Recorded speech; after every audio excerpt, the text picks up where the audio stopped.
Well, now I'm inspired. It's time to go live, everybody. Thank you for watching. It's urgent. It's urgent. Well, I just finished reading that, so I ran into probably the one person that watches this. Ran into my man Ben Callahan on Bleecker Street, and we were just talking about. We just started talking about this and that, and I'm committed to doing this, but it's like, is live streaming, is podcasts, is it just the privatization of like our friendships or our, it's just weird that social media, it's like these people are our friends, but we're also supposed to like make content, like podcasts. Is that just like the privatization of conversation, where it's like, well, now you're just marketing a conversation that you would have had. You're turning it into quote unquote content. 50 years ago, that would have just been a conversation. Now it's like we feel the need to film it, record it, put it on the internet like this, turn it into, monetize it, turn it into potentially something that somebody would want to watch. Like I could be having this conversation we could be hanging out, right? Are my live streams just Zoom calls? These should probably be private phone conversations. Well, I mean, that's what Frank O'Hara said poetry was, right? It's personism. Rather than write a letter or make a phone call, you write a poem. And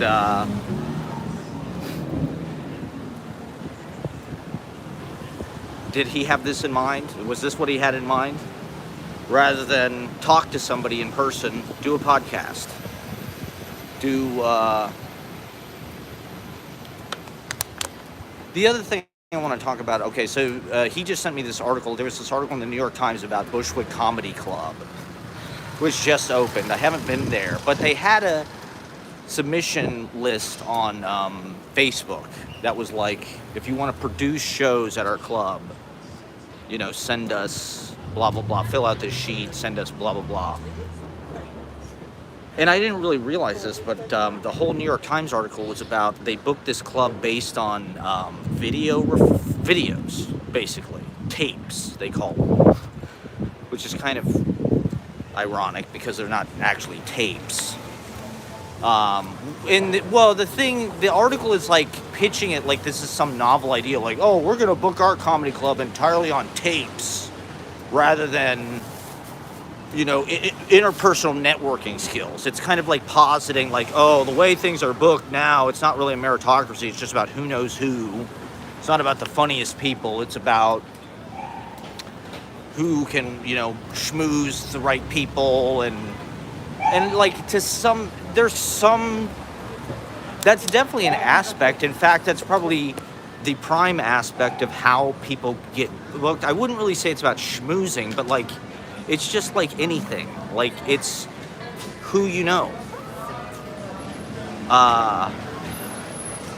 They need somebody to do a show.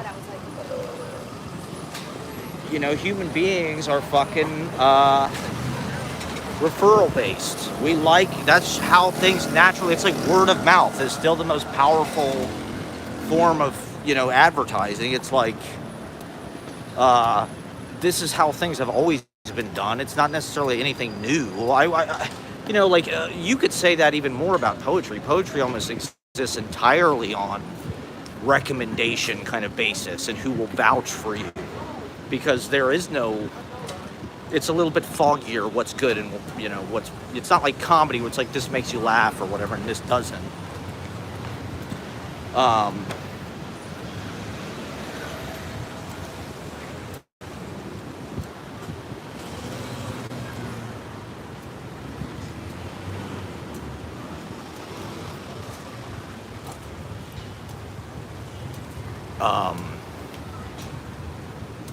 So it's like the idea that these guys, it's like, oh, we're going to book our show based on tapes. It's like, well, I don't know, like venues book bands based on demos, people send them. in a lot of referrals, a lot of like person to person kind of recommendation stuff is kind of based on merit, like somebody sees you at an open mic, somebody sees you perform wherever, they think, oh, this person's good. Next time I need to, recommend somebody for something, I will recommend them. They need, they will fill this slot. There's a need, they'll fill it. I don't necessarily think that that's like the reason why comedy sucks. It's not because, oh, these people are like schmoozing their way into all the good shows. I mean, then they're not funny. It's like, this goes in my fucking stream here. Maybe I'll get another viral. Here we go. People want to fuck with you when you got a selfie stick. They want to bully you. They want to. Is this cyberbullying? Anybody want coffee? Who wants coffee? Our car got sideswiped in the middle of the night with no one even know.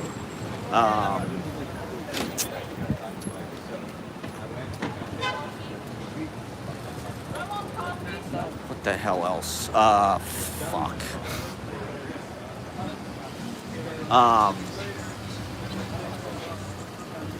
I mean, with social media, it's a little bit of a different fucking thing because it's like you can get, the idea is that that's like fucking proof that you're like good.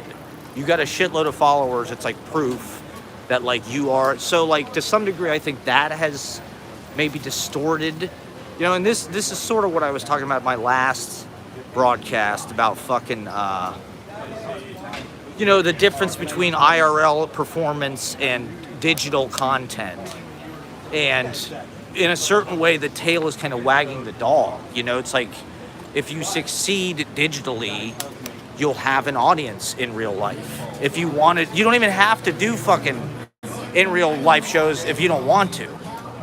It's just like, that's like a treat. I feel like people just want to go on tour. They like getting applause. They like getting that validation. You can make money doing live shows.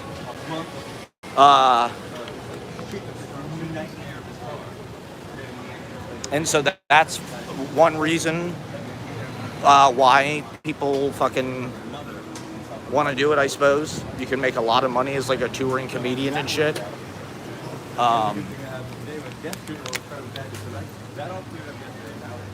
But it's like, that has more to do with the fucking algorithm, I guess. Whatever the algorithm likes is what succeeds in real life. The algorithm is kind of fucking deciding our reality for us. And, like places like Comedy Cellar, like, they do like what, auditions or something? You get passed. So it's like, in a certain way, that's like what a community does. This is what I see in poetry. It's like almost like the community is there to sort of like, support each other, but also like keep people out. They're there to test you. Oh, here's a Cybertruck. There it is, baby. It's still rolling. Nice. There's me in the Cybertruck. Like with poetry, or any kind of there's like a hazing almost. There's like an initiation. You have to pass certain tests. They might even bust your balls a little bit, right? They might break your balls to sort of see if they might test your mettle, That's a part of trying to join any kind of fucking established group, community. They're trying to see if you're strong enough, if you're whatever, I guess. They can't just let anybody in. And so, there's a lot of different ways. I mean, this goes back to my own kind of frustration personally over the last year is like, booking is not necessarily transactional. This article kind of makes it sound like it is. Like, oh, all this booking is like transactional or, it's all who you know and it's not meritocracy based, it's not who's the funniest, but it's like, from what I see, it's like, like in poetry, a lot of the people they do book are like the fucking best people. It's like you can't really argue with that. To some degree, it's like, I mean, we're in an era where, like, I think maybe the priorities of like what people want to see have flipped or changed, and so, I think it's a meritocracy, but the values of what make it a meritocracy have like maybe shifted. What gives something merit?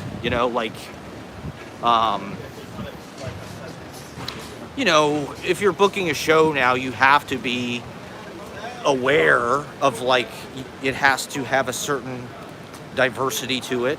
That's like a new kind of standard. It's not the 80s where it's like we're gonna have 8 male comedians and a woman or something. It's like now there's definitely quotas and certain people, that does change who gets booked and why they get booked. And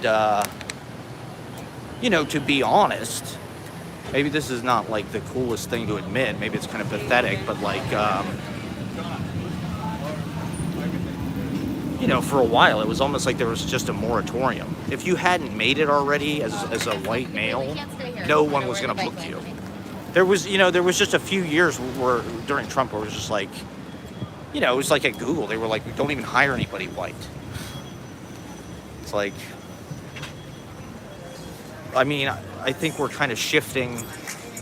That's still like a consideration, but it's not necessarily the overriding factor like it was for a while.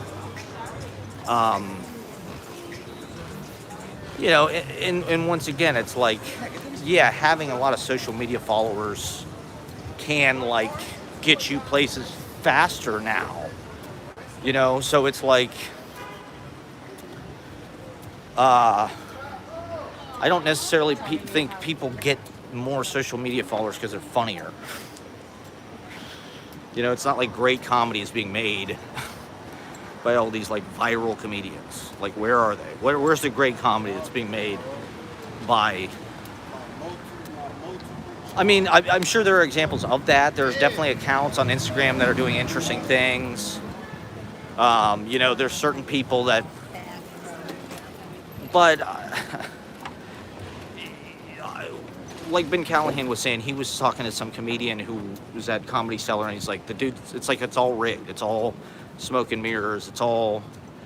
And it's like, those are definitely factors. Like if you're a Nepo baby, I think this is one reason why our culture complains. There's so much complaint about that kind of stuff. Nepo baby, trust fund kids.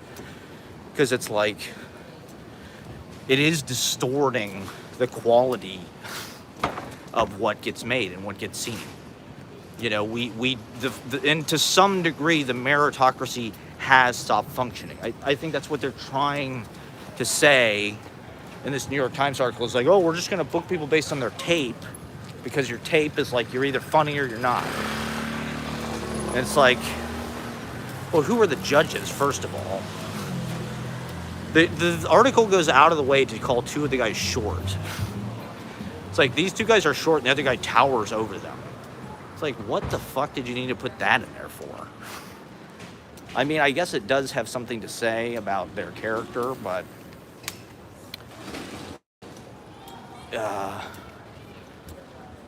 it was brazen the way that they just dropped that in there, but in that kind of bold way. To some degree, I do think, even though we live in this virtual world and everything is like,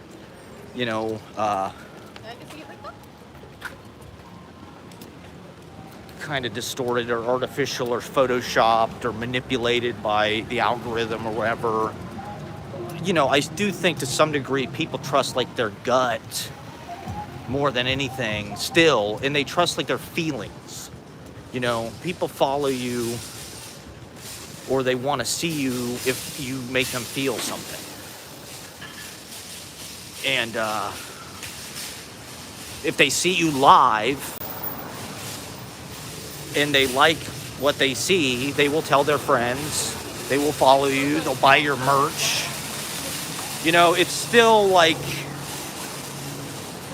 people trust their firsthand account and their kind of internal reaction to things, but at the same time,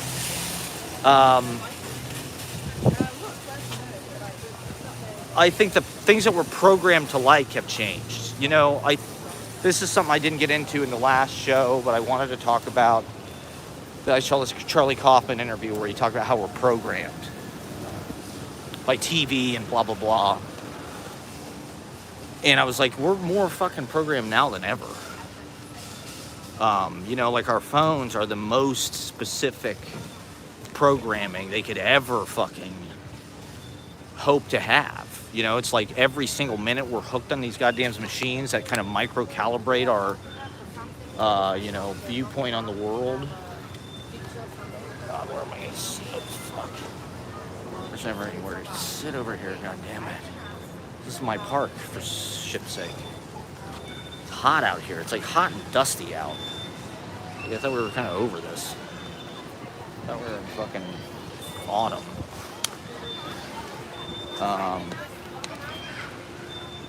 2 steps forward, 1 step back.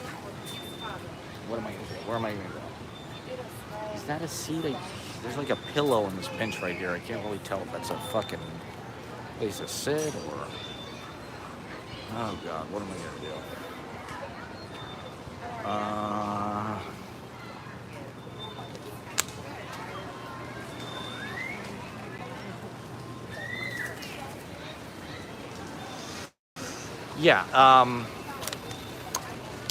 Yeah, we're programmed, man. We're so fucking programmed. And so, you know, I think these considerations, you know, like, are programmed. You know, before 2016, people were not walking around necessarily quantifying every fucking thing based on, like, what identity you are and what color you are and what your, you know, where that places you on, like, the privilege hierarchy. Whereas now it's like people are kind of programmed. Certain people are programmed to do certain things. Certain other people are programmed to do other things. You know, it's like rich people are fighting over programming us. You know, they're fighting through the algorithm by buying what we see. You know, that's one reason why I talk about on YouTube this right-wing money. You know, this story about people like Tim Pool getting money. It's like that's rich people programming poor people. They know that poor people are on their phones watching fucking YouTube. And they want them all to be right-wing. They want to take lonely men and they want to isolate them for some reason. And they just want to separate everybody to extract as much fucking money out of them as possible.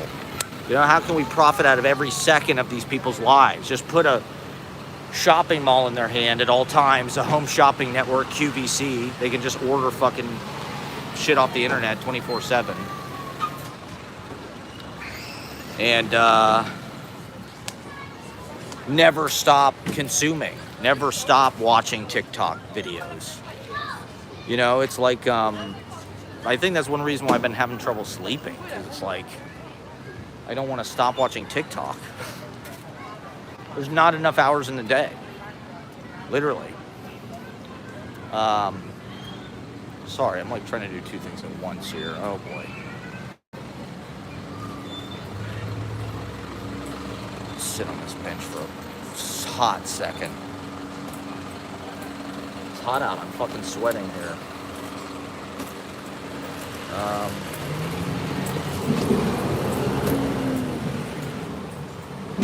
I'm an NPC streamer here.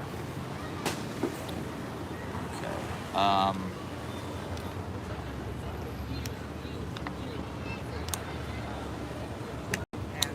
Like, why is this not just a conversation that I'm having? Or if it was a conversation, would it be online? I'd probably, you know, if I was having a really good conversation with somebody, this is something I've noticed people start to say. If you're having like a really good conversation, they'll say, "Oh, that we should have done a podcast. That should have been a podcast." It's like you can't afford to not try to profit off of your skill, your talent, your skills, your friends.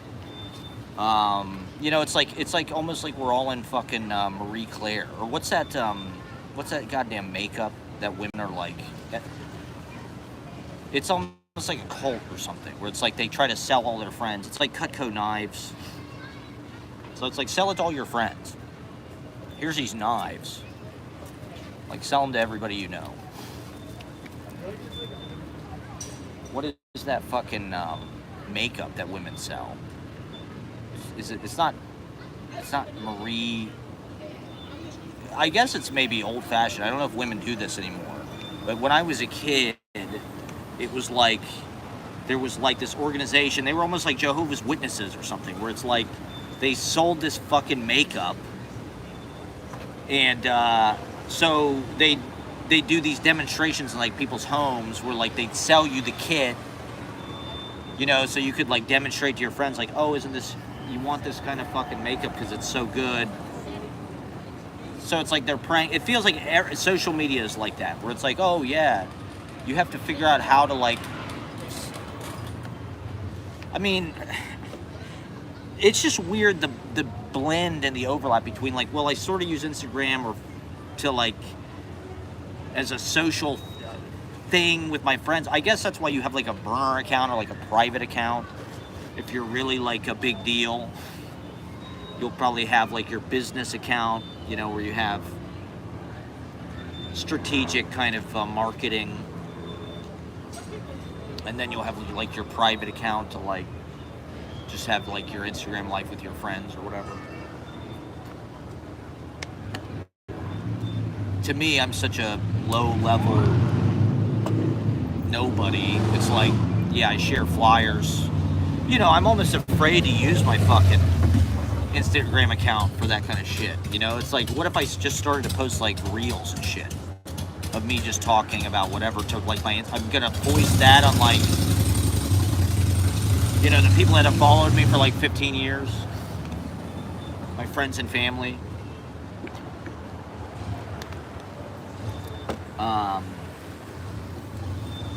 I don't know. To me, it just like,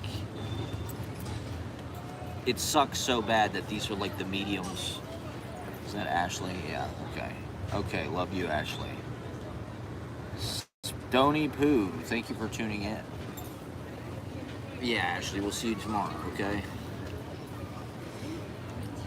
Oh my god. It's hot out. I'm at an undisclosed location, okay? I don't want to dox myself.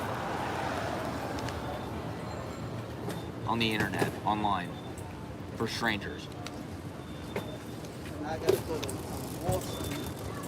No, not right now. I'm live streaming, Ashley. Leave me alone. Leave me alone. I'm live streaming. You get nothing. You get nothing. Don't swing by. Do not swing by. No, you're not right now. Not in the middle of my live stream. No. No. No. No, I'll see you tomorrow. I'm not in the West Village.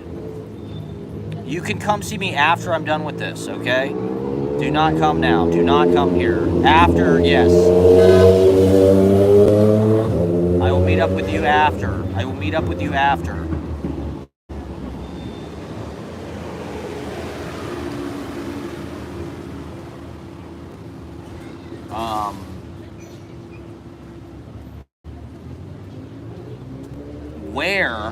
Where do you think? I will let you know. I will let you know, Ashley. Oh my god, I read this interview with Colin Jost and Michael Che and Lauren Michaels. It's going to be probably an hour, Ashley. At least an hour and a half from now, okay?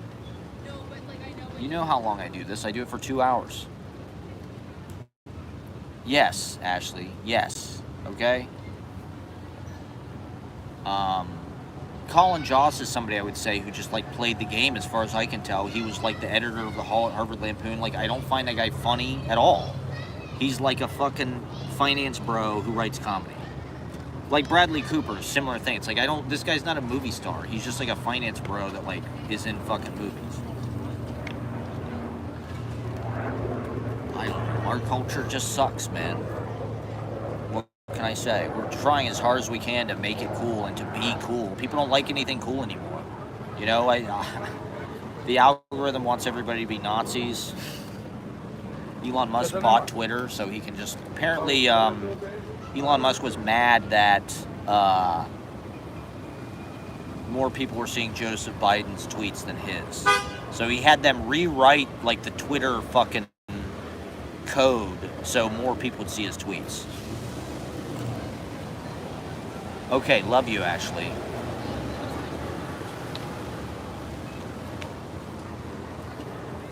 You know, the internet is just like leading everything, and it's run by like poisonous billionaires who want to feed us like It's like Rupert Murdoch. It's the same thing, you know, except they're platforming the right-wing idiots on YouTube or whatever it is. I mean, that's one reason why I watch TikTok, because it's like TikTok at least kind of stands for the right things, it feels like. You know, the Chinese, they believe in everyone succeeding. You know, the American dream is all about the individual. You know, the American dream creates a lot of losers. You know, for every fucking one person that, you know, succeeds and becomes Bradley Cooper, there's a million Matt Proctors out there on the boulevard of broken dreams.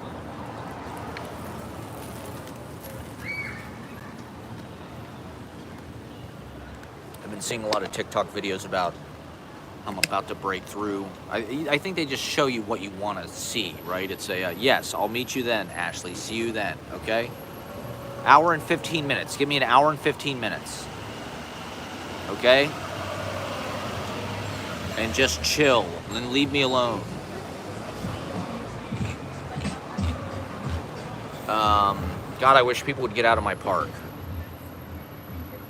Look at all this. Get the hell out of my park. Where's homeless people when you need them? You need homeless people to scare these people away. Is that a fucked up thing to say on the internet?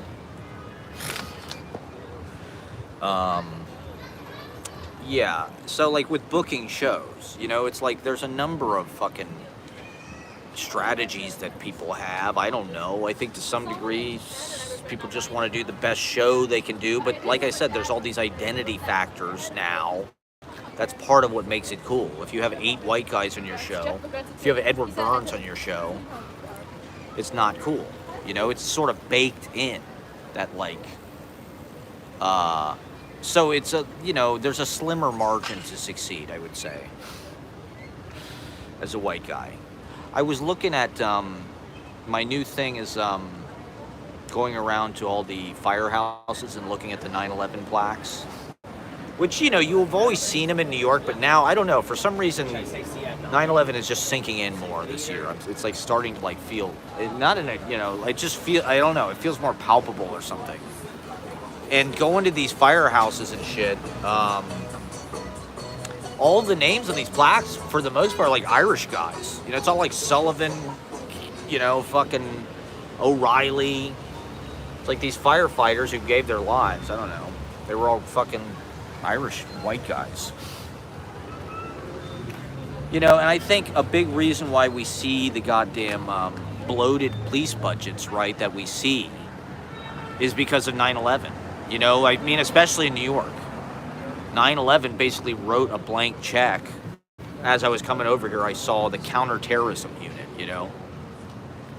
Like, they basically wrote the NYPD a blank check to just, like, we have to stop terrorism, you know. We need whatever the fuck you need. Get helicopters, you know, get fucking SWAT nests, you know, get fucking towers and shit. We love the police, you know. They died. They fucking died. You know, they were valorized. It was almost like a propaganda campaign for cops. And it was horrible, you know, like, don't get me wrong, it's horrible what the fuck happened. It's unspeakable. That's one reason why I'm seeing all these TikTok videos. It's like, Jesus Christ. It's too fucking real. You know, it's too fucking vivid. Oh my God, how am I gonna do this?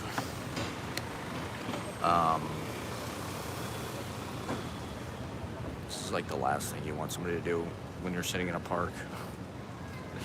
Come up and start fucking live streaming.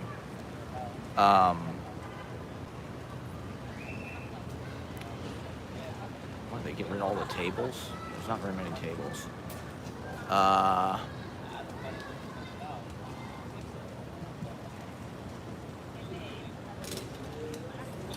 I don't mean to complain about like the diversity thing. That's not really like my point, and like that is a good thing. It's because that's how the world is. You know, what is it? The United States is 4% of the world's population. It's like the world is a fucking huge place. It's multifaceted. It's multidimensional. Now we have a world that's trying to break down and become, you know, kind of a global society where like these distinctions matter less and less. You know, I think the internet has given people the assumption that they can just fucking customize everything and get whatever they want. It's made convenience like pretty much omnipresent. You know, you can Amazon Prime shit, you can fucking order food, get your little validation online, date people through the internet. But it's like, you know, we're just like assuming that the world was always this kind of like easily kind of assimilated place, and you know, cultures were very local. Cultures were very, you know, hermetic and kind of kept their own little principalities and shit. And there wasn't necessarily a lot of intermingling and stuff. So, you know, we're in an unprecedented moment where like we suddenly have access to the whole world. We, you know, airplanes, you know, we can fucking Zoom call with anybody anywhere. We can watch anything we've ever fucking wanted to watch ever immediately for free. So it's like we're kind of picky and we're kind of stingy about every goddamn thing. If it's not exactly how we want it to be, it's like, oh, well, it shouldn't be this way. You know, I'm gonna nitpick it through my fucking social media and try to right wrongs or point them out, or at least like get views or likes or get validation or build an audience through complaining on the internet about shit.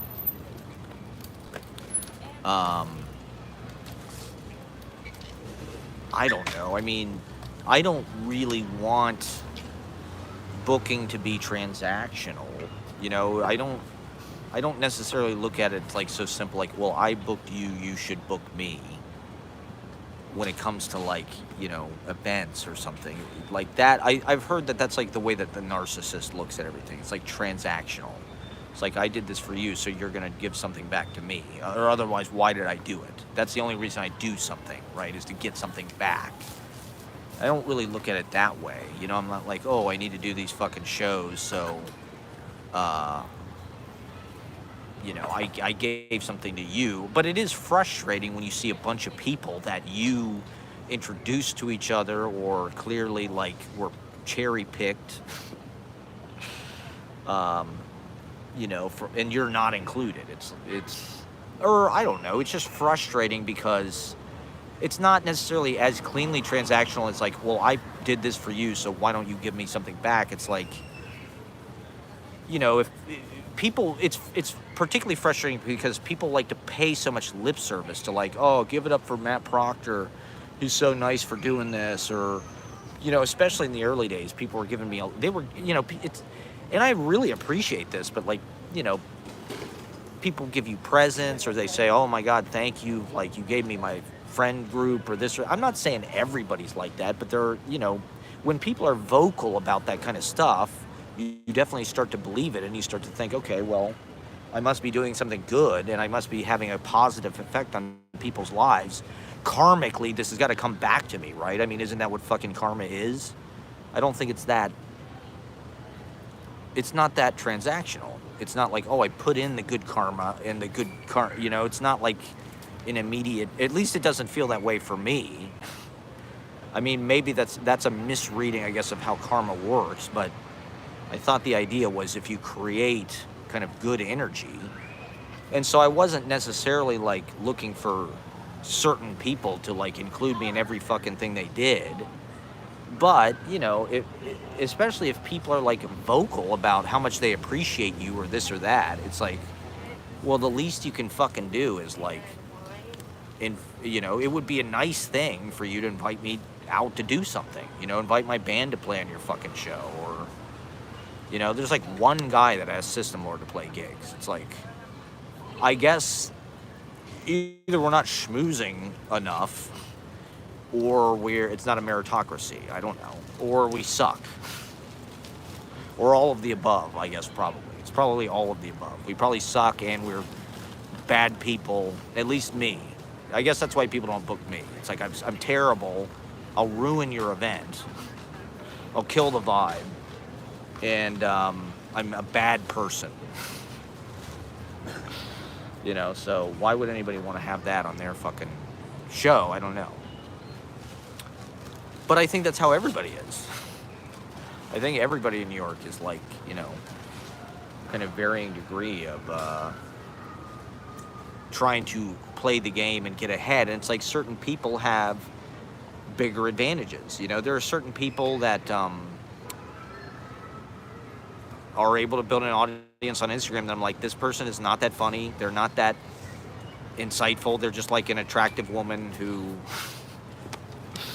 And I don't mean to be sexist about it, but dudes will follow you just to look at you. You know what I mean? And get that bag, I guess. Isn't that what we're supposed to do? We're supposed to get the bag. I'm not really a get the bag person, to be honest. I'm not the kind of person that's gonna like elbow people out of the way and do whatever I have to do to get the bag. That's not really who I am. I'm not like a get the bag guy. I'm more of like I'm gonna try to do what's right and what I think is right guy. I'm gonna try to be nice to people.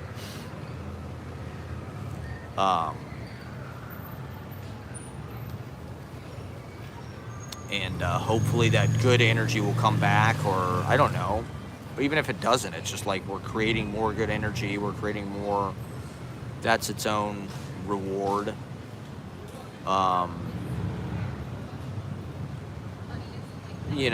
I feel like I've gotten to the point where I don't know. There's just like, there's a cycle through all these relationships. What I've noticed in my own experience, and maybe it is some kind of narcissistic ego thing, but it's like people get super stoked.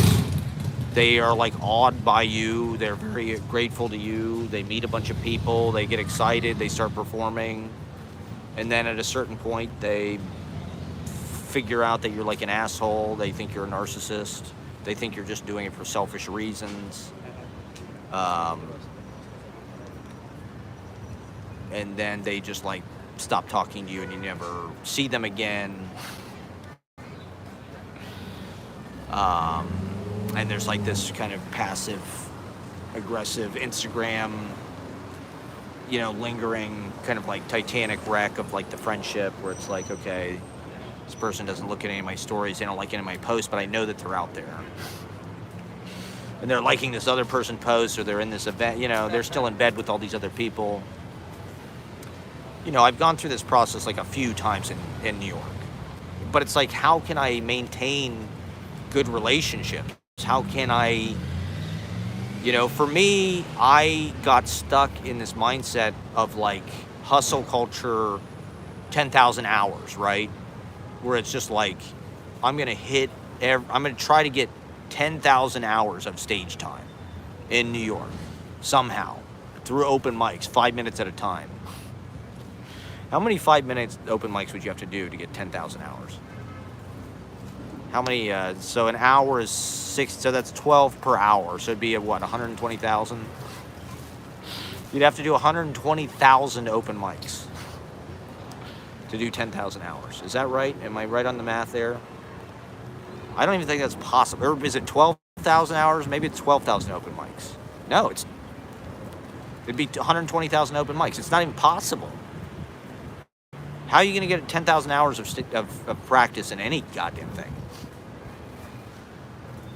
And so getting stage time, I don't necessarily, like I said before, I'm not really sure what it matters. It's like, there are definitely paths to success. It's just about, I guess, choosing what you want to do.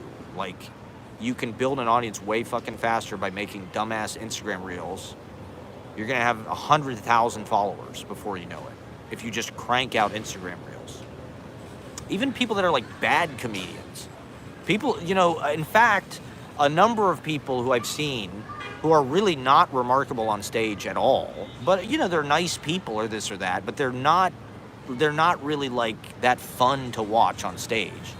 They have like tens of thousands of Instagram followers, and it's not even because they're hot or anything. It's like they're just dudes, and they kind of make sort of good fucking paint by number like content, videos for TikTok or Instagram Reels or whatever, interviews on the street. It's like how many fucking people are doing like interview on the street in Washington Square Park videos, and then throw some subtitles on it that look like goofy Comic Sans shit, and do some kind of Tim and Eric Doug Pound editing on it, do the Vic Berger method. Is there like a Vic Berger app? Can I literally just throw like a bunch of fucking like raw video into like a Tim and Eric app, and then just have them spit it? I would say, in a certain way, I think that's like the most important advance in film editing, and probably since like the jump cut, is like Tim and Eric style editing. That just took over comedy. Anybody who makes like a funny video now, it's got all kind of these stupid like zoom in. It's every like bad stock effect on like iMovie. It's like Ken Burns effect on Berserk. It's like if some kind of AI psycho robot got Ken Burns effect. So I think it's a cliche at this point, but it's also like you kind of have to edit your videos that way. You have to telegraph the audience that it's like silly. To be honest, I think a lot of the fucking audience online is kids. And that's why a lot of people I've noticed who are like successful, they have like these kind of Disney like facial expressions. They do all these videos that are like very like, hey, expressive. Like, did you ever notice that like this thing is like, it's like that's because a fucking 6-year-old is watching it. They don't understand language. Like, they need like, funny fucking cartoonish exaggerations of like, they're in fucking high school or whatever. They're on their phone all day. They don't have jobs. They're just, watching things they shouldn't be watching on the internet. Like we all did. It's human nature to get into like stuff that you're not supposed to get into when you're a kid. It's like when I was 7 years old, it was like there was no internet. My friend Jake's brother had a Penthouse magazine. He had like a Penthouse magazine under his bed. I was like, holy shit. We had to like sneak in, and you're like scared. You're like, what if they see us with this fucking Penthouse magazine? And your hormones are just going berserk because it's like you've never ever seen anything like that ever. Like the social mores about what we've been exposed to sexually have so rapidly like devolved. Where it's like, young children have just seen like the most gratuitous sex acts, the most explicit like, like exotic, like, most pornographic like possibilities of human coitus on the, I didn't see any of that shit till I was like 25. We had to download like still pictures on the fucking internet until I was like in college. There was no fucking movies and shit. There was no Pornhub. You had to download like, it took forever to even get one picture. 56K. Trying to find this, nude pictures of the Spice Girls. Sorry, is that TMI? Whatever. The internet's just like, it's voyeurism. It's all just like watching a car crash. People need sensationalism. They need big facial, like that Kyle, what's that guy who plays the guitar? Kyle Gordon or whatever. All of his shit is like, it's like, yeah, because there's fucking 10-year-olds who like it. It's like, what adult is watching Kyle Gordon is like, wow, this is great. He's kind of funny and insightful, I guess, but I guess that's the stylization of it. I guess that shit's always been popular. That's like Jim Carrey or Jerry Lewis or, but where's like the Dick Cavett? It's Mark Maron, the Dick Cavett. I guess that's what podcasts are. Podcasts are like I listened to this fucking New York Times podcast with Zadie Smith. That was super insightful. What was she? She was talking about capture. Everybody wants capture now. She has a flip phone. She doesn't even have a fucking smartphone. Zadie Smith has got a fucking flip phone because she does not want to be captured by social media and blah, blah, blah. I guess, and especially in my own life, we kind of assume that this shit is just like part of our lives now. Like we have to participate. We have to be on Facebook or Instagram I quit Twitter, but all this stuff to just like, this is how we build our career. If you want to be an entertainer, I gotta like have a certain number of followers. I gotta, that's where the proof is now. That's what shows that people want to see you. But it's like, what people? And I don't know. It's not really adding up to anything like better.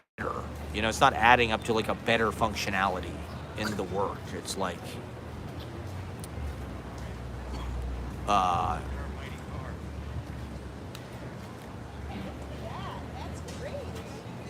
I don't even get why there needs to be an algorithm. It's like, isn't that why I follow people? Like, I follow fucking people because I want to see their posts. I don't need a fucking algorithm to tell me what I want to see. It's like, that's why I follow these people. That's the algorithm. That's why I chose to follow them. So I can see their fucking posts. I don't need you to, like, shuffle it around to kind of, like, chokehold it. And only give me what's going to be most emotionally triggering. These are my personal relationships, There should be laws against this. The social media companies should not be allowed to trigger us and sort of intervene and create drama.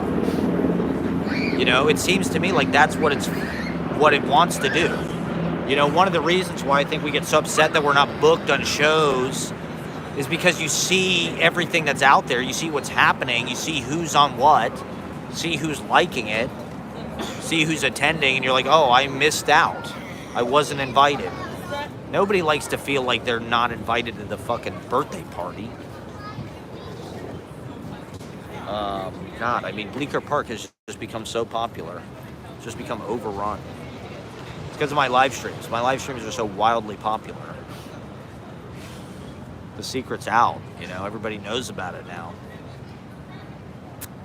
So, yeah, I don't know. I'm going to keep complaining about the algorithm until I get good at it. Until there's some kind of seismic shift in how it works. It feels to me like they're tinkering with it. It feels to me like they're rejiggering the algorithm because a lot of my analytics, they want us to play Moneyball with everything now. It's just like we look at the data and the data tells us what's real. It's like, to me, I kind of like intuition. I kind of like that there's this word of mouth culture of like, this is not necessarily who gets booked, but like, if people see you kill, or, with poetry, it's like if you, the thing that I've noticed is like if you publish something, that can send shock waves. If you have a poem that's like really innovative and unique and doing something new and powerful. Like I remember when Tommy Pico Junk came out, he he put out 4 books in a row. Excuse me. Excuse me. That were kind of similar. Feed, Junk, IRL, and Nature Poem. And they were all kind of like social media poems for the, millennial. This was like 2015, somewhere, the early to mid 2010s. To me, those poems probably defined that era as much as anything. And when that Junk poem came out, I think it was that one. It just, I don't know, there was something about the writing in that. He broke through, to another level. I still think that stuff does, not in every case, but like that poem just like really it was clear to everybody that heard it, like, this is really working. Like, it was kind of like what he was doing before, but it was like the writing was just stronger, you know? And so, I mean, there's a lot of politics and, you know, dimensions to that conversation too, because now we do have skilled readership and kind of an isolated poetry culture, and there's a lot of poetry is like the Warriors. That's what I was thinking about. You know, open mics and being a performer in New York, it's like the Warriors. There's all these gangs because there's so much territory. You know, there's so much territory.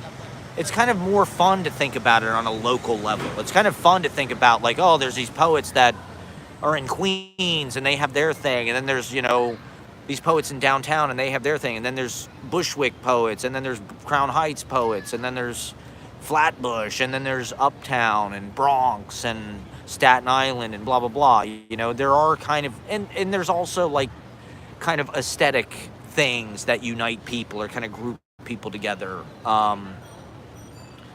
like the Warriors. Like, there's all these different gangs. You know, there's the Coney Island whatever, there's the fucking, you know, and you kind of band together, I don't know, just out of affinity and survival and community. I guess that's community. You know, there's only so much reach you can have. I think we're living in this new capability where it's like we can all manage these kind of personal empires of like reach, where it's like, oh, you know, if I build 100,000 followers online, then people will book me to go on tour. They want to bring me to their town. They want to, you know, that's like, it's frustrating to watch other people who have that and to not be one of them, to be like, why am I not on that level? Why am I not, you know, managing my own, you know, show business empire? Why am I not connecting with that many people? Why am I not,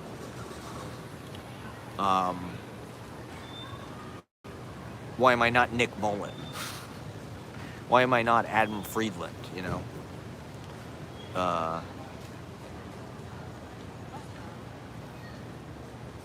So it's like you're dwarfed by the scale. You know, you see these people that are like giants. You see John Mulaney. You know, you see Colin Jost. You see fucking these people like, you know, Jimmy Fallon, fucking Tonight Show host. And you're like, these are the giants. We're just tiny little 1,000 follower, 4 people watching, you know, on this extremely lo-fi kind of amateur public access. You know, TikTok is like public access for everybody. And I like public access. The thing about public access that was nice was people got to be themselves. So there was built-in eccentricity and distinction and specificity and idiosyncrasy. And that to me was more interesting than people who didn't pass gatekeeping, people who didn't necessarily have a lot of followers. You know, it's just like they made a fucking show. Public access, they put everybody on. You know, they and so people could really be themselves. I think I would rather watch people that are wildly various and all over the place, who kind of are doing weird stuff, than like, okay, well, I'm doing the same fucking thing that, you know, some other TikTok genre that succeeded. I'm just going to copy that. So people see it and be like, oh, this is what a viral video looks like, and so I'll like this and I'll follow this person and blah, blah, blah. It's like, you know, the algorithm doesn't really reward weirdness. It doesn't really reward being an oddity or being kind of amateurish, you know. Things have to be tight. They have to work immediately. They have to get liked within a, you know, the algorithm is all based on how many people did they liked it. Based on, you know, we showed 100 people, did 10% of them like it? How much engagement did it get? And then if 100 people saw it, then maybe we'll boost it to more if it got a lot of engagement. But it's like, that drives me insane, you know, because it's not all about, you know, people being emotionally moved to like something necessarily. Like that, and I don't know, is there self-consciousness about the like, what it means, you know? People are picky with their likes, or they want to communicate something with their like, or, you know, that's another thing that's like not necessarily just like meritocratic. You know, a lot of people are not liking any of the shit that I post because they don't want to see it anymore, because We're estranged. But it's like, that's why we're on there. We're on there to see what each other are doing. They shouldn't police what gets seen. They just show everything we fucking post to everybody. That's why they follow us,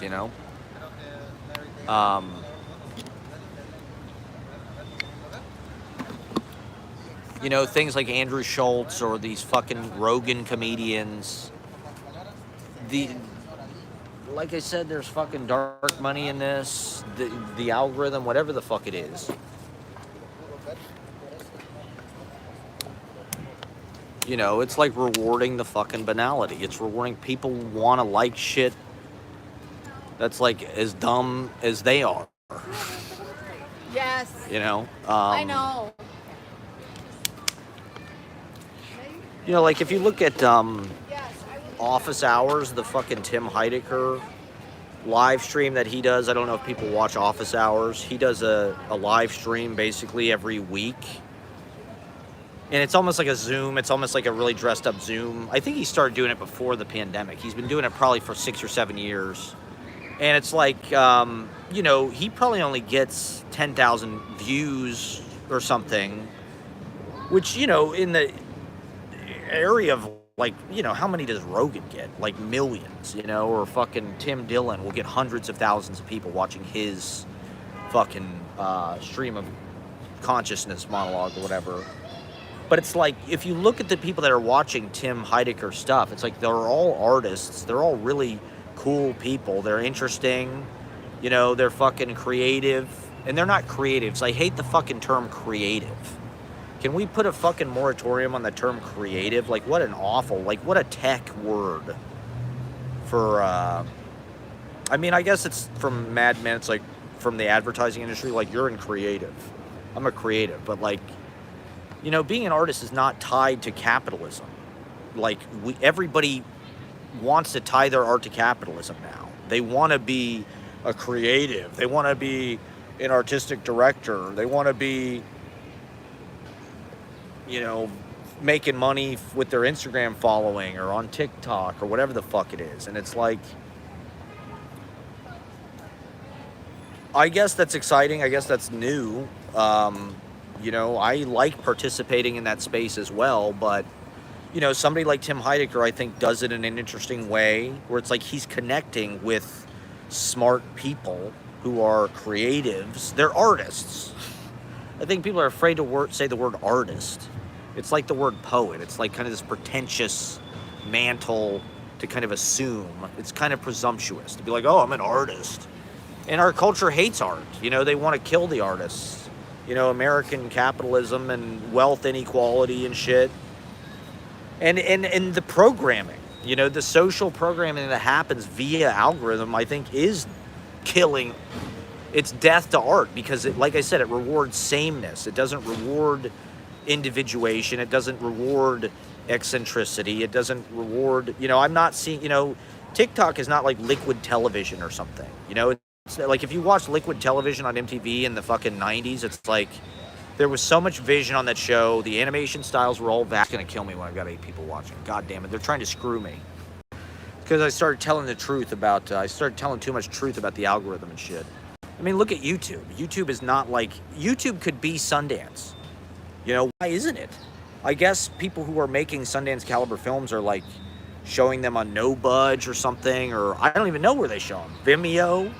Is there like an app or like a streaming site that's like for independent films? Like, as far as I can tell, the market just vanished. It's like, maybe that's like the disappearance of like, authenticity in our society. We're all kind of scrambling for authenticity and everything's just digital and shitty and, market driven and IPO and stocks, and fucking Elon Musk is the stupidest man alive, and yet somehow he's the richest person in the world.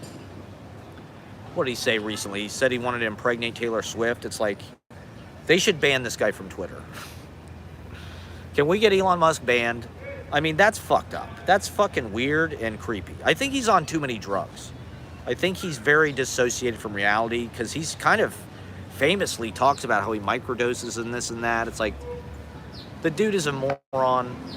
He has way too much fucking power and control. we have to cope with this. You know, he bought Twitter. He bought the fucking media, basically. And,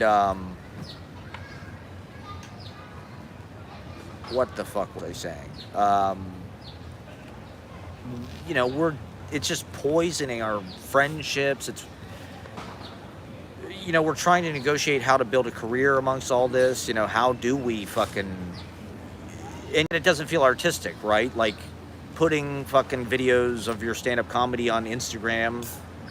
Is that the new, you know, comedy half hour on HBO? Is that the new Tonight Show? Is that the new, you know, the Tonight Show? How many fucking comedians talk about Johnny Carson calling them over to the couch, you know, or giving them the okay or something? It's like, that was gatekeeping, but it was also like this ritualistic moment where they knew, it's like, okay, this, and it also, you know, their lives changed overnight. It was like their fees went up a lot. You know, suddenly they were playing bigger rooms and making way more fucking money because there was this clear kind of ritualized thing in our society where it's like, this guy who we've entrusted to be the king of comedy or whatever has given this person the fucking seal of approval, and so they're kind of made. You know, it's like now they can charge way fucking more, they're worth more, their stock goes up. You know, or like with Edward Burns, it's like the Robert Redford thing. Robert Redford took his fucking movie, and now all of a sudden, you know, I think we are like herd-like animals where it's like, you know, people do kind of need to be told, or I don't know, that's how they respond. What's up, Adam S. in the house? I got screwed by the fucking, I got jammed my stream. I was doing great. I had 8 people watching, and then they fucking, I crashed the server because I had too many people watching, obviously. That's all right. You can call me Poppy or whatever. What was it, Pal? Pap? Pap is good too. Pap's not bad. That's exciting. That's an exciting nickname. Yeah, so I don't know. I feel like I'm trying to beat out some kind of single here on my fucking, that's right. The new king of IRL. There you go. We're just scraping by here on YouTube. Probably the same 7 people will watch this. I think I saw in my analytics, I have 93 returning viewers of my live streams. So I've got around 90 people that are kind of like my fan base and my online community. You know, it's a brand. It's just a way for you to experience my brand, okay? If you get on the live stream, it's like you can really experience my personal brand. And it's like, what do I represent? I represent like rebellion, poverty, fuck you attitude, obtuseness, strangeness, hilarity, literacy, reading.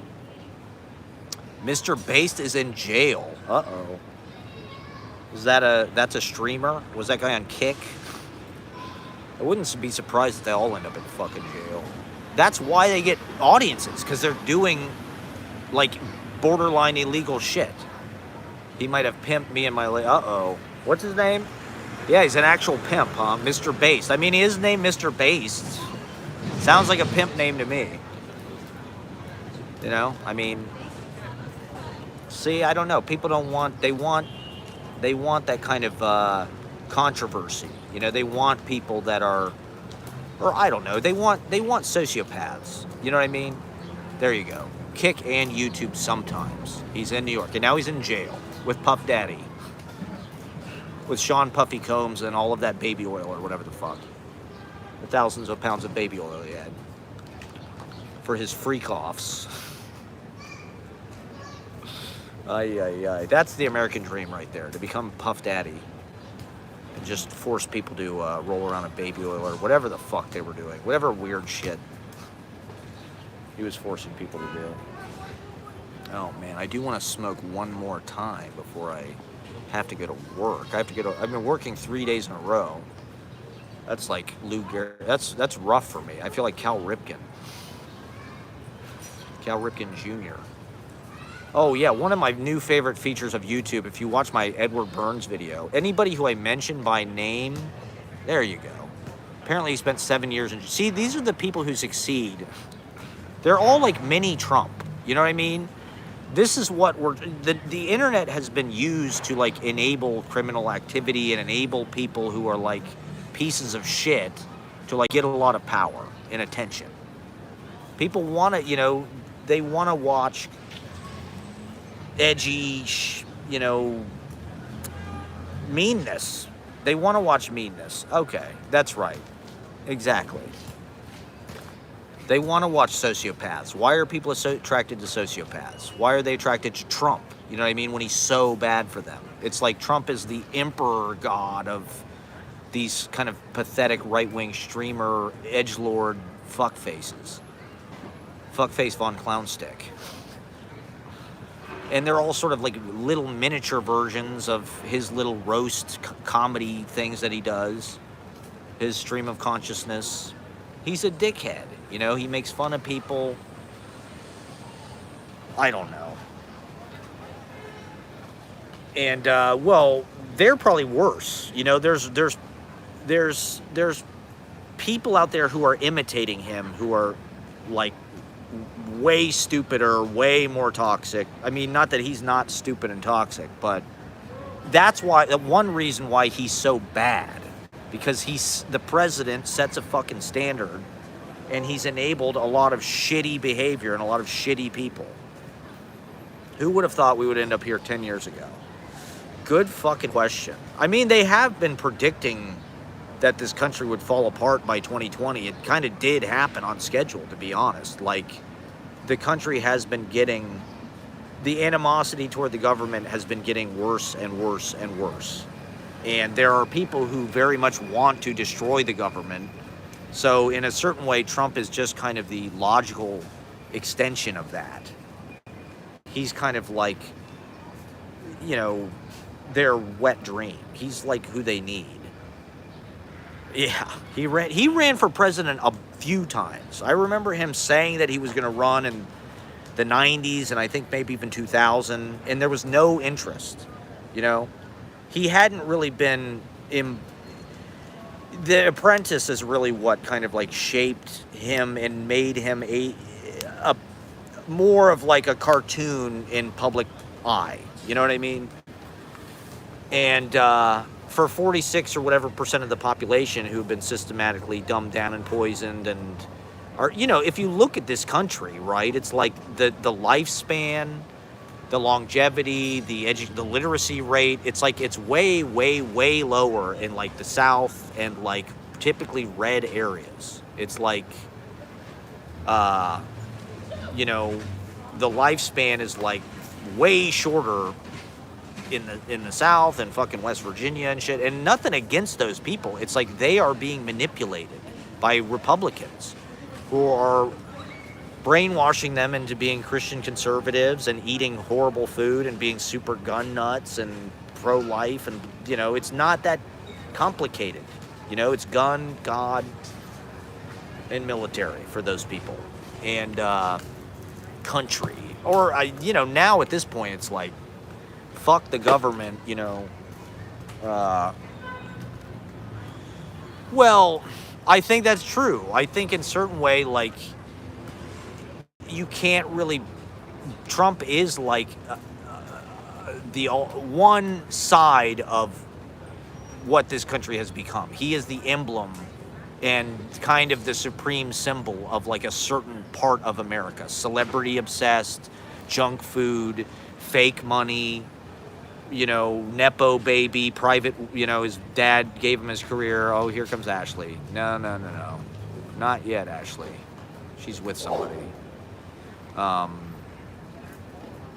Yeah, money, everything's about money, everything's about gold, everything's about, oh God, here she comes. All right, well, anyway, this fascinating discussion is coming. Oh God.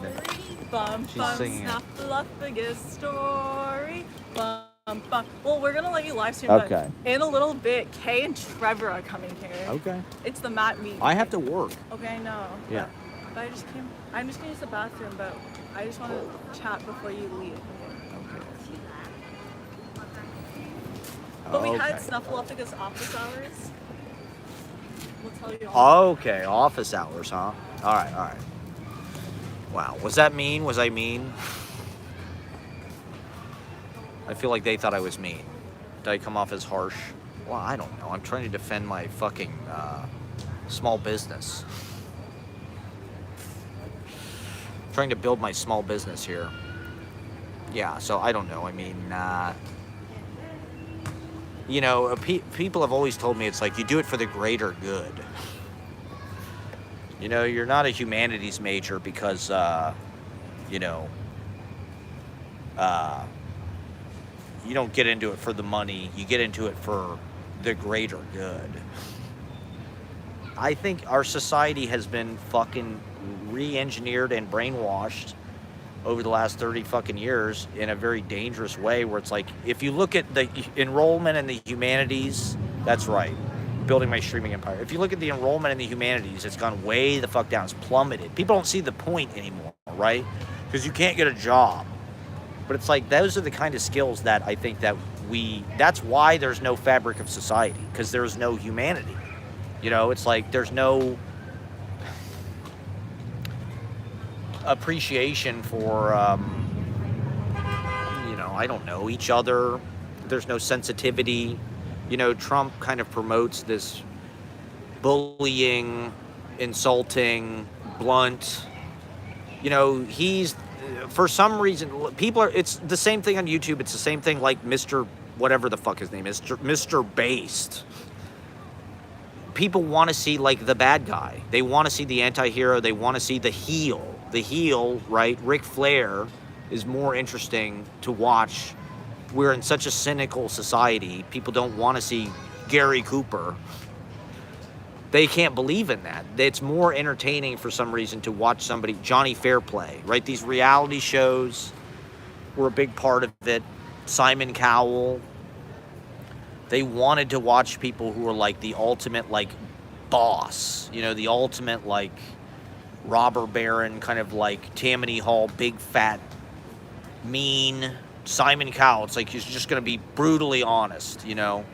People think when you're mean, that's like honesty. You know, just because you're like an ass, like that's with Trump. It's like, well, at least he's like fucking straight with people. It's like, just because you're an asshole doesn't mean you're straight with people. I think people get confused. They think if you're like being negative toward them, or like, you know, really criticizing them heavily, that's like, oh, that's honesty. It's like, not necessarily, you know. And well, I have the converse problem, where most times I try to make things positive, or like I'm a people pleaser, right? Is probably a criticism I get, is like, oh, Matt Proctor's never off. He's just a people pleaser. He's not authentic. You know, you have to be yourself. You have to be authentic, which means just like, and I get that. Like, you do have to be authentic, which means saying no, which means being disagreeable sometimes. But, like, I think those people a lot of times get too much power, and all right, Adam S. starting his shift soon. Have a fun day. You know, they get too much just because they're dissent, just because they dissent, just because they act, I don't know. There's something about how comfortable they are with being stingy and critical and mean.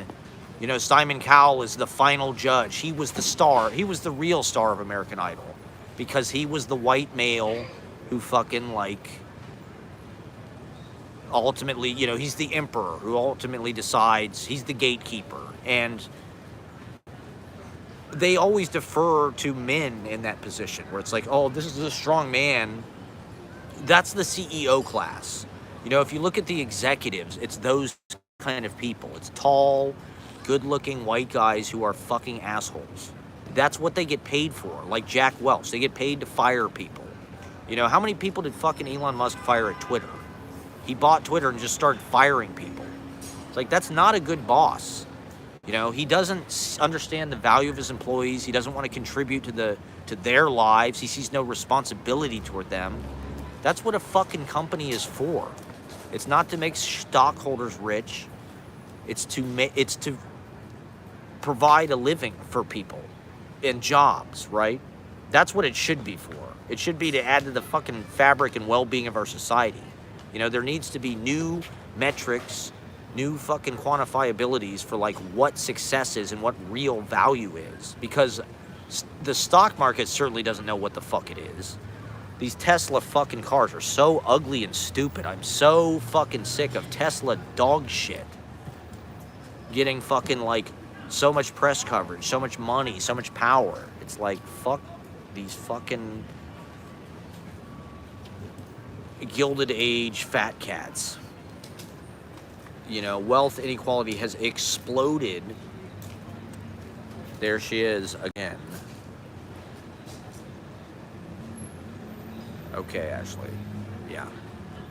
We're solving the world's problems here, Ashley, okay? Do you want to talk about your night? Can you give us a little recap of your night? Oh, Aislinn, we're recapping last night. Wait, this will be on the internet. Yeah, you want to talk about it on the internet?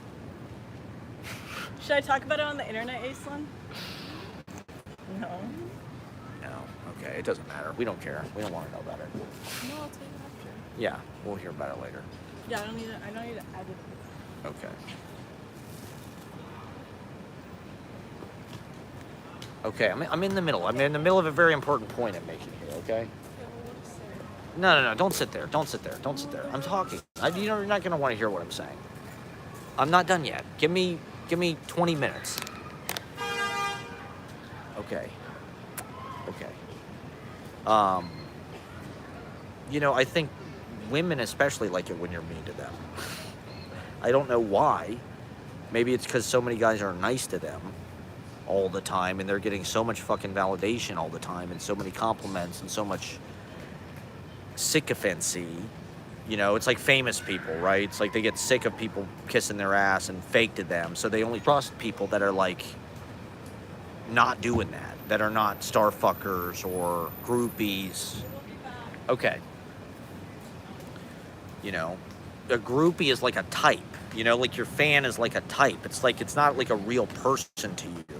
It's like this little fucking product you've made or something. It's like you've mass-produced these people who sort of bow down to you or something. That's weird to me. Even though that's what we all are trying to do as entertainers or whatever. It's like we're trying to mass-produce this kind of effect in people where it's like, oh, they're bowing to us, they're nervous around us, they're groupies, they're awed by us. I think that's kind of weird. Or I don't know. It's like, I guess you're just trying to make something that is perfect so it demonstrates that life can be transcendental. You know, that's what artists really are supposed to do or something. I don't know. It's like, show us something perfect in this imperfect world. Show us, you know, a catchy song, a perfect one-hit wonder. And so, like, these reality show hosts are like that. You know, Trump is like that. It's like, this guy tells it like it is. He's a fucking asshole, so he's got to be telling the truth, right? It's like, but if you're nice, if you're, is that a, you know, it's like people just think you're weak or you're spineless or you're lying to them or you're just you're trying to get something from them transactionally. You're trying to get laid. You're trying to get, you know, you're only being nice to them because they have something you want or whatever.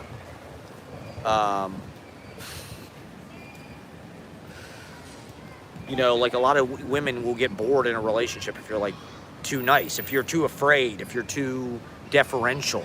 You know, they want you to have a spine. They want you to be able to tell them no. They want you to be, because they want you to do that, I guess, for your kids or something.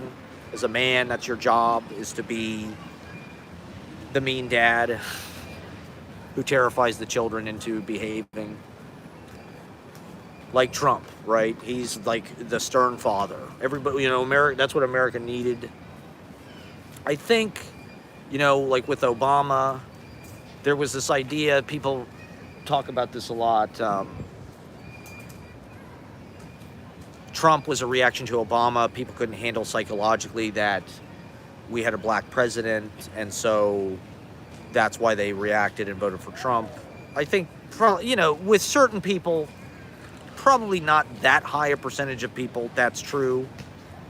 Maybe enough to put him over the top, certainly. You know, there's probably, I would say maybe, I don't know, you know, 15 to 20% of the people out there maybe fucking couldn't handle that or whatever psychologically. They're racists. I think with Kamala or with Hillary, it's probably a similar thing. I think that might even be more of a fucking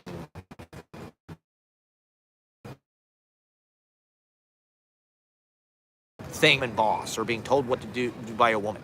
You know, like I think I was watching some Rogan thing, and Rogan, I don't think he endorsed Kamala, but like the video sort of like he said some positive things. He's been sort of positive about Kamala, and I think our political parties have become so gendered, where it's like Republicans are male, Democrats are everything else. And so for somebody like Rogan, somebody who's supposed to be like this macho fucking man's man, or like, that's what masculinity was. We're supposed to be like fucking UFC fighter, meatheads or something. I think for somebody like that, I don't know, like, at least to his fans, maybe not to Rogan himself. I don't think that he would necessarily have an issue with that. Although, I think these guys are sympathetic to Trump. They want to like Trump. You see that with comedy exclusively. It's like all of these comedians like Trump or they want to like Trump. They think he's funny. They all do the same impression of him now where it's like, oh, it's Trump. He's so Trumpy. Oh, here comes Trump. He's getting shot and we're shooting at Trump and they're eating the cats and they love him, because he's like their dad or something. I don't know what the fuck it is. He's strong. He's red meat. He's beef jerky. He's a tough guy. He's old-fashioned in that way. He's like Frank Vincent. If Frank Vincent was fucking president, it'd be Trump. And we like old-fashioned values when men were men and women were women. And I think having a woman president for those type of guys probably is an issue. It's like this fucking, I imagine that's got to be as much of a hurdle. Probably more so, I would say. I think with Obama, it was like the country had been ready for that. It's like people never thought it would happen. I think this is part of American character too. It's like we just got to stunt. It's built into us now to be like show-offs, to be like obnoxiously loud. We have to do stuff that's sensationalized, that's shocking. That's part of America now. Is like we never thought there would be a black president, and we did it. That's probably why we did it, or I think that was partially a reason why we did it. Was just like we knew it was the right thing to do. We needed to break this barrier because of the history of this country, and so there has been a lot of conscientiousness about that among people my age and younger. And so we were able to get that done. That was a priority, I think, for millennials because of the way they educated us. To not be racist. They definitely taught us critical race theory and all of that stuff. We were indoctrinated, and so we wanted. But with Trump, it was kind of a similar like spectacle where it's like we have to do the most shocking thing and the biggest thing and the most controversial thing and the splashiest, most kind of glitzy celebrity tabloid gawker like carve rack. Americans love, this is part of reality television too. We love being like a hot mess. We love being like these trashy, like Florida men, where it's like, we're getting fucking wasted and like, we're shameless. Like that show's Shameless. It's like, fucking, I'm a fucking Florida Project. Yeah, I'm a stripper. I've got a baby and like, I'm a fucking on Jerry Springer and I'm on meth but it's like, that's me. That's my right. That's my freedom. I'm exercising my fucking freedom, and it's like, it's me, it's my life, my choice. And fuck you, I won't do what you tell me. Is a big part of America. The media is trying to tell us to vote for Hillary. Well, fuck them. We're not doing that shit. Fuck the Clintons. The media is trying to tell us to do one thing. With Kamala, I think people are starting to realize, like, it is the smarter choice. Like, I think Rogan is like I said, I think that with those guys, there is like this inherent toxic masculinity, misogyny thing where it's like, I don't know if I want a woman telling me what to do, or like, I do think with Hillary especially, it was like it's easy to hate her because it's like she's not hot. She's just this kind of like shrewish bitch. She's kind of cold and uncharismatic, and her husband fucking cheated on her a bunch of times. She's a cuck. We don't want a cuck. She let this dude just like cheat on her and she wants to be the president? Like, no. We want the guy who paid off the porn star to fucking, while his wife was pregnant. And fired a bunch of people. He's famous for firing people. That's like the prime trait of these like alpha male, quote unquote, CEO Jack Welch. It's like, oh yeah, we took this company over in a hostile takeover. We fired everybody to make more money for the stockholders. We had to fire all the fucking air traffic controllers to cut the fat. There was too much waste. There was too much middle management. We streamlined the company. We made it more efficient. It's like that, the AI is going to be the next excuse. It's like, yeah, we just fired all the writers. We fired all the creatives. We fired all the factory workers. My brother just put together this machine. It sorts anything under 5 pounds. Literally any object under 5 pounds. This is some kind of AI machine. It looks like Wonka fucking chocolate factory shit. It looks like an Amazon Prime like distribution thing at like Whole Foods. It's like this big contraption, and it will sort literally anything under 5 pounds. It will sort it. Because of, the AI, and the AI is like super angry. I saw this fucking video of like this robot like making Chinese food. And it was like smashing the wok with like the fucking spatula. It's like AI is super jittery and like frantic in a way that's really scary. These like robots and shit. They do seem like that robot in RoboCop that like shot the guy, with the machine guns and shit. Just blew the guy to pieces at the stockholder meeting. Yeah, so, we have people like Elon Musk, people who are these CEO alpha male types who have been hyper-enabled by Reaganomics, by cuts to regulation, by, making the market like our god that we just sacrifice everything to, and being sort of like the dictator of our priorities and our values. And the tech people have used their tools to like sort of rope us into their society and sort of just re-engineer everything, our cities, the way we get around, to Uber. And we didn't really have a say in any of it. They just kind of did it because it was just the best thing. And I don't know. It's just really frustrating being at the mercy of all that. This guy is always here with this soccer ball. This guy is always kicking this soccer ball here.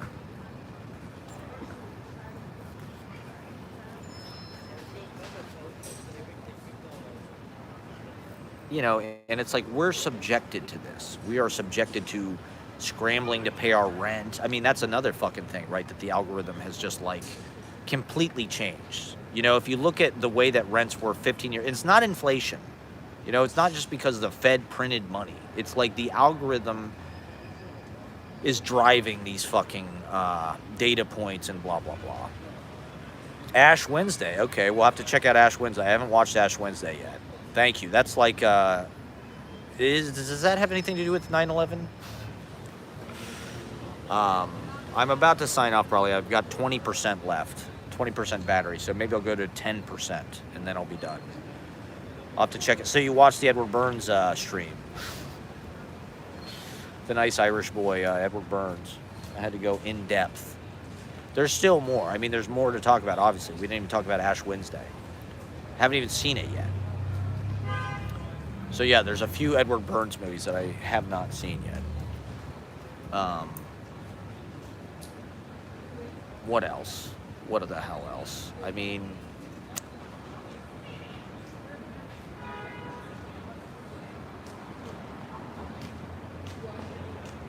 it's the 2-year anniversary of the open mic. I think today, actually. We started on September 19th, 2022. So happy birthday open mic Monday at fucking KGB Red Room. You know, it's like reading that interview about Saturday Night Live. Not to, you know, be presumptuous, but watch later on YouTube app, not live. There you go. You know, the open mic kind of functions like Saturday Night Live, where it's like you always have new people. You have to have new casts.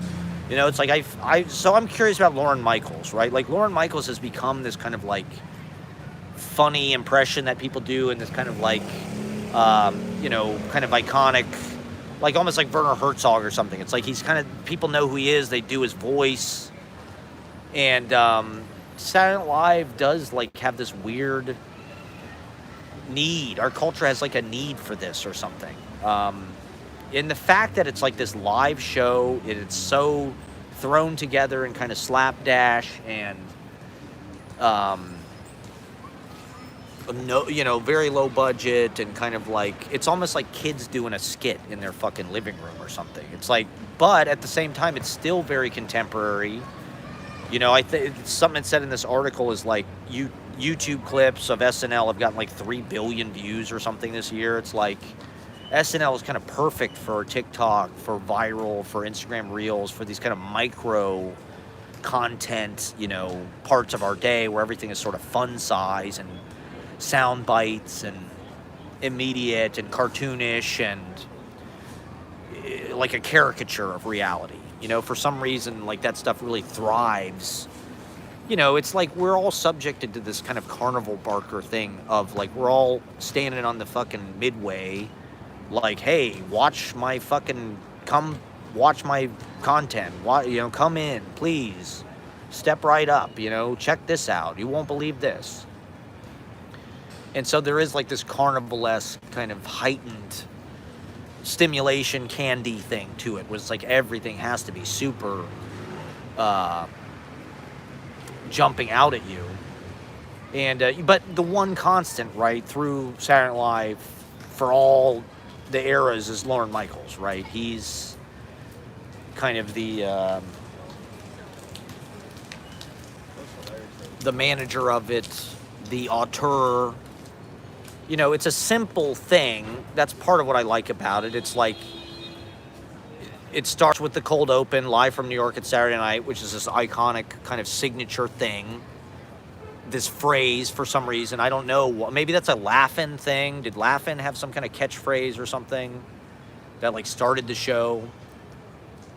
And then, you know, the monologue is the thing, and then skits, and then the musical guests, right? So they have a different host every week, different musical guests. And I gotta say, I mean, just as like an archive, you know, as particularly of the musical guests, it's like Saturday Night Live kind of has whatever the fucking hottest thing is.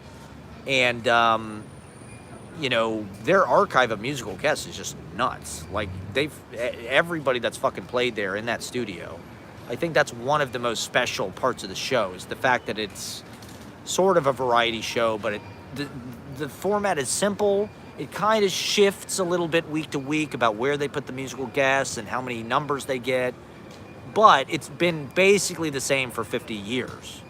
And why did that show succeed when things like Laugh-In or things like Your Show of Shows or whatever didn't live that long, you know? I mean, part of it, I guess, is Lorne Michaels is not a performer. He's really just like the creator kind of imagination. You know, it's like, he's like a Chuck Barris, I guess, where it's like his format is simple, but they really nail it. And he knows comedy, I guess. You know, he's kind of, you know, comedy genius in a way at recognizing talent. Like, they still do it. You know, they've done it, even eras that you think kind of are shitty. Like, to be honest, I didn't love the late 90s. I didn't love the Will Ferrell, Cherry O'Terry, Anna Gasteyer, Molly Shannon years when they were happening. I thought it was like a weird kind of yuppie chic reboot of the show. But, you know, those casts have aged well, you know, and those skits, looking back, it's like, Jesus Christ, the show's gone on 25 years since then, you know. That was only halfway through the fucking show. And so one of the things they said in the article is like, with Saturday Night Live, it's like, most shows couldn't survive if they lost Will Ferrell, you know. He's such a huge star, but it's like Saturday Night Live has you know, how many people have gone through Saturday Night Live, and yet it's still relevant, it's still youthful, it's still timely, it's still kind of like the town square of the culture in a weird way. Not that I don't even know who watches it. Who the fuck watches Saturday Night Live, like, live? I don't know. I've never watched it live except when I was like maybe like 9 years old. I remember seeing that season because I liked Mike Myers and shit live, Chris Farley, but like I've never, like, it's Saturday Night Live. Saturday night, don't you have better things to do? Like, you're probably a fucking loser. If you're at home watching it live, like, you're probably a loser with no life. Like, and yet it posits itself like it's a super sexy, like, you know, there's something like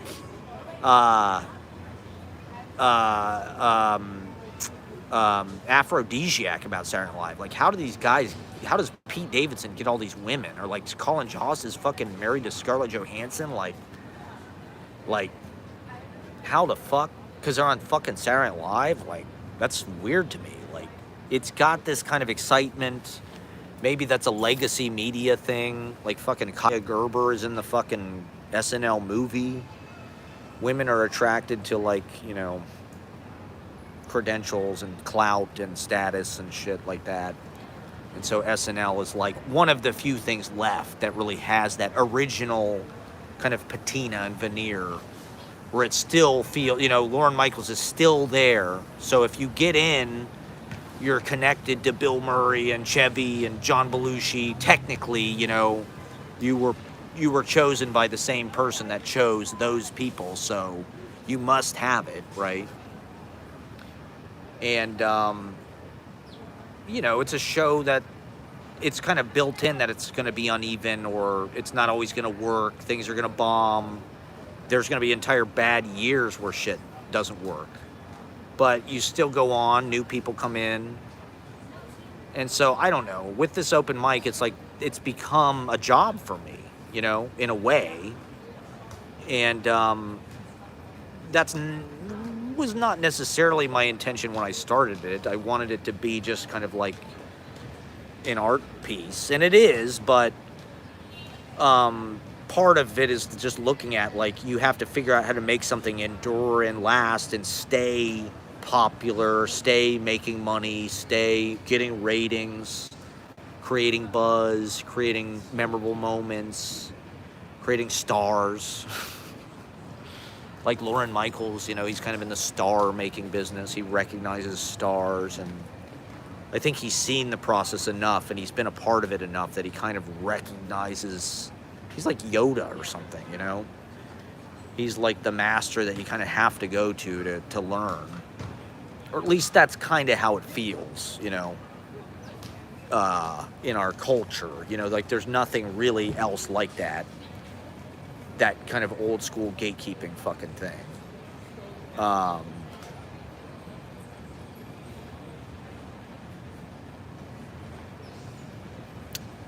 think that's Paul Thomas Anderson over there.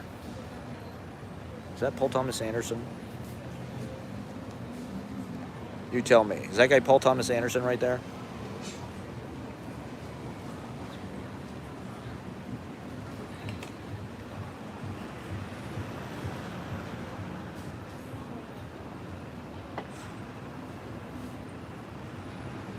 There's some kind of security. Oh shit. There's some kind of security at the the bookmark. They really only have security when, like, celebrities are doing. Oh, there they are. Jesus Christ. Look at these Gen Z Zoomer dynamists. Ashley always has a posse. You know it's a weeknight because Ashley has a fucking posse. All right, I'm almost done. All right, I'm almost done. Yeah, I'm almost finished. Okay, I'm almost finished. Thank you guys for watching. Like and subscribe. Yeah, so I don't know. Not that we're fucking, you know. So with the open mic, it's like, not that we put any effort into it at all, and it is just sort of like the most claptrap. That's all I'm capable of. I don't even know if I could do, like, skits or anything, but, you know, I try to think about it like, okay, it's this live show from New York. It's every week. It's, you know, we're just kind of throwing it together really fast. You know, we have all these amazing people come on, so it's like it's my job to kind of have an eye for talent. Bruce Holiday says hello, Ashley. And to make it as good a show as we can. You know, one of the other things about Saturday Night Live is it demonstrates that there's still a need for like live, in-person. I mean, that's what live streaming is, right? I mean, we did live in a culture that was not live for so long. Most everything on TV was edited, pre-taped, scripted. And even the Tonight Show is like, you know, taped earlier than fucking it airs. But now there's live streaming, right? And fucking, I don't know how important it is for people that it is live. I think it's more about the interaction. You know, that's the part about the live that's important with streaming. It's like, for some reason, the interaction's like a huge part of it. Comments, you know, responding to comments, fucking...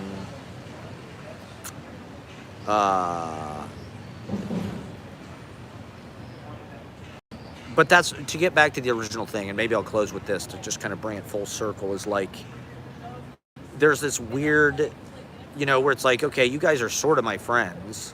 It's like I have the same people who kind of watch and comment. It's Adam S., Bruce Halliday, Ashley, sometimes Stony Poo. I don't know what happened to Kiwi Mountain, but we miss you, Kiwi Mountain. Ben Callahan, of course. It's like, is that it? I got 5 people that kind of watch me fucking, you know, trauma dump twice a week, or, you know, verbal diarrhea or whatever twice a week into the YouTube. And I appreciate that, you know. I mean, that means everything to me. You know, it's like, these are like the sparks. We're trying to start a fire here. We're rubbing sticks together. We're getting some sparks going. It's you guys. And hopefully it will conflagrate. Is attention like fire? You know, does it spread in that way if you have real fire? So we got to figure out how to make fire somehow. But, you know, I don't mean for it to be this weird, like, family reunion every week. It's the same group of people, but I appreciate you guys, the warriors, clocking in week after week after week after week, you know, to watch and to appreciate and to listen. Thank you for listening and for indulging me and allowing this space to be. All right, I'm going to get off now because Ashley is standing right here with all these people that she knows in kind of a weird way. So I guess my time is up. But thank you for watching. Like, subscribe, share, tell your friends, book me. You know, the transactional, narcissistic economy is alive and well. So, you know, pay it forward, everybody. Thank you for watching, and have a great night and weekend and all that. And all that.